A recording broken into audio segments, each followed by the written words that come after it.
GRE1 មួយដបគត់សម្រាប់ដំណាំរបស់បងប្អូនខំខ្ញុំឈរលើដីដូនតាសម្លឹងមើលមេឃឆ្ងាយបាតដៃក្រិនតែបេះដូងនៅមានភ្លើងឆេះយើងមិនមែនគ្រាន់តែដាំតែយើងកំពុងសាងជីវិតតំណក់ញើសស្រក់លើដី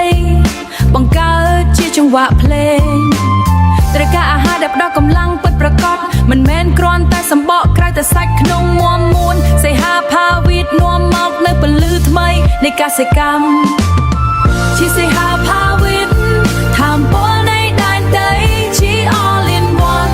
មួយមុខគត់សម្រាប់គ្រប់ដំណាំរីកលូតលាស់ខ្លាំងកម្លាំងមកពីរើសគល់ជា all in one ជំនឿចិត្តរបស់កសិករខ្មែរមើលទៅចំការស្វាយទុរេននិងស្រូវមៀស្លឹកពណ៌បៃតងចាស់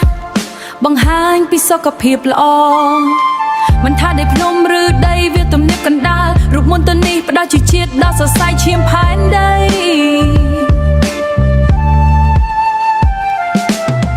យើងដើរទៅមុខមិនមែនថយក្រោយរភាពក្រីក្រ